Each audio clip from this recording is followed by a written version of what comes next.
Hi! As you can see, I'm in my dressing gown, and that is because we are about to get dressed. If you watch my previous videos, you will know that I made a sustainable, whimsical runway collection recently. I promised in those videos that I would do a try-on session of all 6 pieces that I made for the collection, and that is what we're going to do today. I intentionally made everything in this collection to be kind of around my size so that I could try these on and wear them in future for, I don't know, like events or photo shoots and things like that. And before we get into it, if you are new here, hi, my name is Meg and I am a fantasy fashion and wedding wear designer, and I specialise in creating pieces all from second-hand and reclaimed materials. So I do a lot of upcycling projects. I work a lot with things that I find in charity shops and vintage shops, and the collection that I'm going to be trying on today, I actually filmed the whole of the making process of that collection. It's in 2 parts over on my channel, so if you want to go and watch that first before watching this video, then feel free. You don't have to watch those videos before you watch this video, but if you are interested in seeing more of the behind the scenes of that process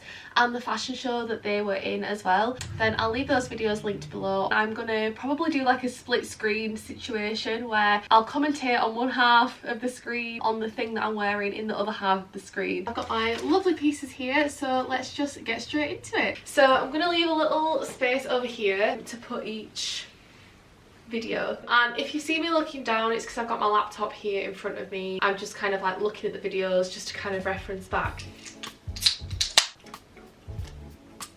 Okay, so look 1, I've been calling it the blossom dress because it just reminds me of like cherry blossoms with the pink and all the flowers in the doilies and everything. I am absolutely obsessed with this dress, honestly. I'm so happy with how this one turned out because it's kind of been through a bit of an evolution. So the original dress was actually 1960s prom dress ball gown, and I got it in a bundle of other vintage dresses from this vintage seller, and she was selling everything off really cheap because it was items that she just couldn't shift because they were too damaged and nobody wanted them. And I don't tend to chop them into short dresses, but I did on this occasion because it's very hard to see on the original picture, but it was really discoloured in the skirt. There was a lot of like watermarks and things that I just couldn't get out. I ended up chopping off the bottom of the skirt, but I added it back in to create this voluminous skirt, so didn't waste any of the materials. The dress itself was also lined in like a very similar green, so I actually used the lining to create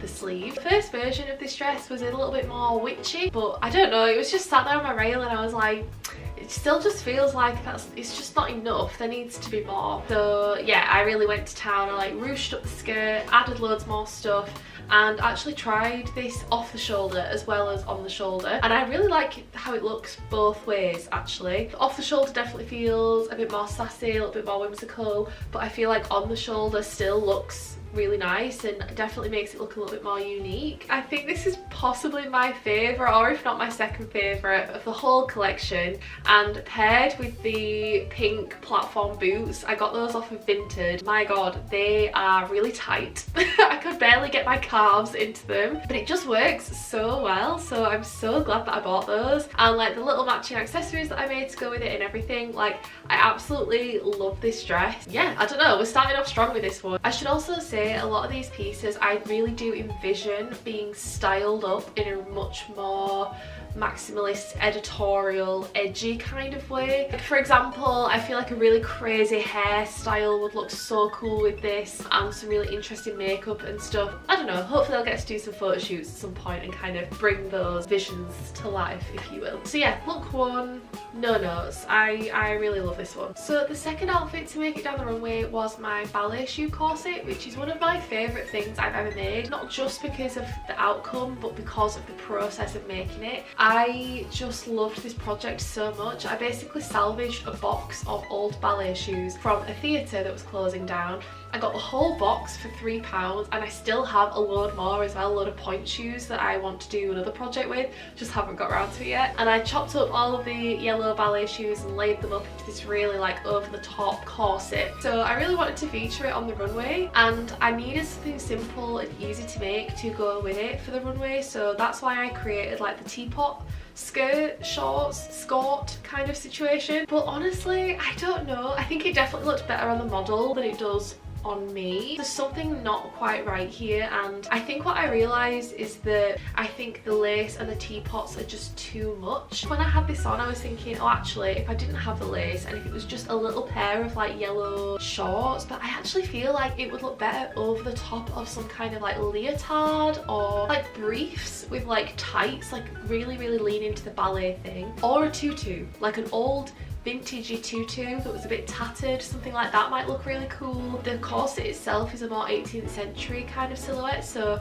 I feel like it would also work well leaning into the 18th century, so maybe with some like panniers at the side or something. I don't know, but yeah, I love the corset. I absolutely adore the doily swan headband. Something about this outfit in itself just isn't working. I think I really like the individual pieces, but they're just not quite working together. But yeah, I just feel like I'm not finished with this outfit yet. There's more to do. I did actually pair it with this maxi skirt that I made to go with the wedding dress I also created for this collection. It definitely looks better with that, but still not 100% there. I just thought that might tie it in with the headband more. Also, I tried it off the shoulder here, and I think that looks kind of cool actually. I quite like the off the shoulder vibes. So yeah, for this one, the individual pieces, yes, but together it's just not quite working for me, and that's okay. That's just something I will hopefully continue to work on in the future. Okay, so next up was the picnic dress. Now this is probably the piece of the collection that I would say is the most wearable. I actually decided that the dress itself might be something that I would just genuinely wear and have in my wardrobe, and for that reason I decided to keep it a little bit more on the simple side. So I really loved making this. What I would say though is that I did adapt the original vintage pattern that I used, and I'm only kind of going to show you like 3 different ways of wearing it here, but actually there are more ways you could wear it because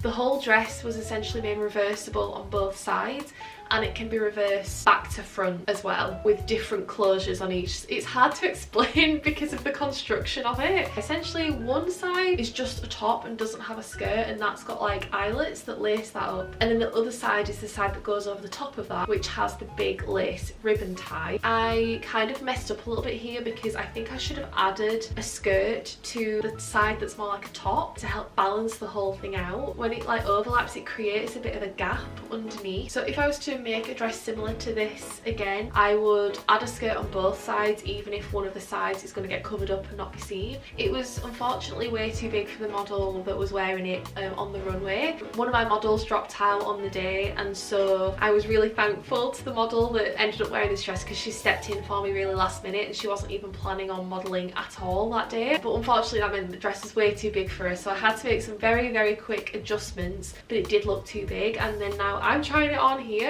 and I'm actually realising it looks slightly too big on me as well. If I was to make this dress again, I would kind of make some amendments to the pattern again. Even though I already adapted the pattern, I'd adapt it further, I think. I particularly love the red side of the dress, but with the white top with the red coming around and the bow at the front. I think that's probably my favourite way of wearing it. I think it's really cute with the denim shorts underneath as well, actually. I do quite like that. And of course the doily handbag. I absolutely love the doily handbag, and I can't wait to like wear that out and about and just use that because I just think it's so cute and it just turned out so well. I'm really loving making accessories at the moment. The other thing with this dress is like when it's the full way around with like the red on the front, it does feel quite like washerwoman vibes, but it's definitely giving like vintage, you know, 1940s, 1950s, which is really nice. I don't do a lot of things like kind of inspired by that era, so yeah, cool. Nothing else to say on that, let's move on. So next up is the fairy dress. I'm calling it the fairy dress. I love this dress. I absolutely love it. It's not perfect, but I just think it's so cute. Considering this is a design that I put together very last minute, did not have a plan at all, I really love how it turned out. I styled it here just with like a little ribbon choker and some flowers. The dress itself started out as a pair of vintage curtains, and I turned that into a corset and skirt set back in 2022, and it had some little matching like puff sleeves to go with it. That was in a fashion show as well. If that was in 2022 and we're now in 2026, this here is much more my style. I feel like Back in 2022, I was really experimenting with trying to make pieces that were sellable or more like ready to wear. When I'm looking at those previous designs, I was definitely holding back, you know. You can see the difference here, and I just love that this one is more messy. It's got more texture. It's just more interesting. The yellow, purple and green together, like, is like, for me, is a dream combination. I love those colours together. That's totally my vibe. It's very forest fairy vibe. Also, the frill on the original skirt, I used the original curtain tape from the curtains to like gather up and create the frill, and then by gathering the whole thing up as well, yeah, it just adds more drama. But I still feel like I'm not finished with this dress. There's still more I'd like to do. I feel like the green sash stops in a bit of a weird place on the back, and I tried to tie it all in with the green lace up ribbon, and again, I was very limited with time. If you watch the video, you will know. Like, you can see the purple lining sort of sticking out of the skirt a little bit, which I actually don't mind, but I feel like if it was trimmed with some really nice like purple lace or something, it would make it more of a feature. So again, this is another dress that I feel like I'm not quite finished with yet. Maybe it needs more flowers, maybe it needs more trim. When I fixed the skirt to the top, again, this was like days before the event, like I just sewed through the entire bodice, so there are actually stitching lines like across the torso, which is not really that obvious unless you look closely. Where it's lacking in construction, it makes up for it in vibes. And now onto the wedding dress. And I say wedding dress, but actually it kind of didn't come across that way on the runway. And the reason being is that I was very sneaky. I had actually made a full detachable, like full length skirt to go with this dress out of like a vintage tablecloth and a vintage underskirt that came from an old wedding dress to make the dress itself more adjustable. So you've kind of got the short version, and then you've got like a full ball gown long version that really turns it into a wedding dress. And I did actually film all of that, you know, making of that big underskirt, and just ended up cutting it out of the video because it wasn't really needed, because it didn't make it onto the runway. And the reason being is that when I was like trying it on the different models, they were all so much more petite. I'm quite tall, and so the big skirt was just way too much. So one, it just felt like a lot of fabric. Also, like walking down the runway as well, I don't know, I was just like, I feel like I probably would have had to shorten the full length skirt to make sure they weren't going to trip over it. So in the end, I thought the best decision was to just scrap the big underskirt altogether on the runway. But I tried it on here with the rest of the dress, and I absolutely love it. I think it's amazing. I hope someone buys it for their wedding, but if not, you know, I can use it as a display piece or whatever. It is a bit too small for me, you might be able to tell, but you know, for the sake of trying it on, I really love it. And I love making things that are versatile, that have different pieces that can swap in and out.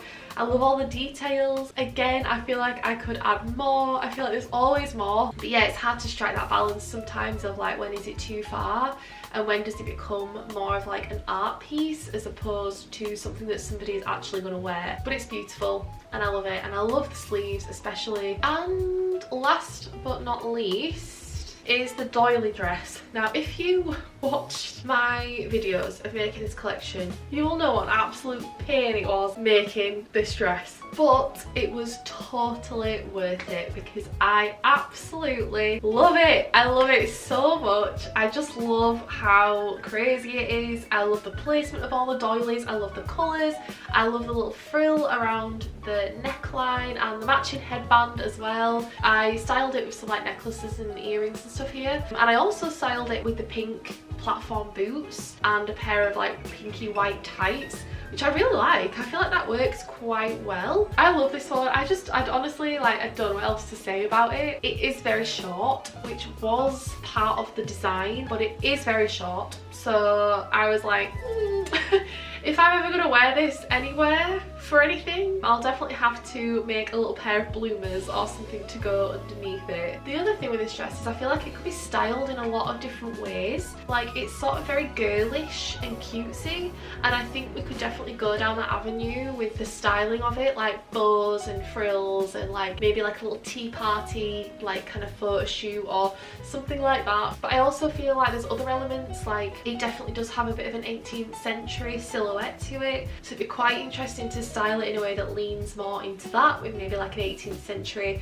kind of like Marie Antoinette wig or something like that. I feel like it would also work quite well for a very folky kind of vibes, like flower crowns, ribbons, being in like a wildflower meadow or something. Overall, I just love it. I just absolutely love it. It was physically painful hand stitching all those doilies, but it was totally worth it. So yeah, no more notes. So there we are. I know this was a bit of a different video, but I really did want to take the time to try on all of these outfits anyway, just for myself, and so I thought I might as well share that with you as well. And it's nice to just do a bit of an easier, simpler video, just to kind of give me a chance to catch back up. If you don't want to miss when future videos come out, then please consider subscribing. And if you want to help me out, if you like my work and you want to support me, you can do so in a multitude of ways. You can like this video, comment down below if there's a design of this collection that's your favourite.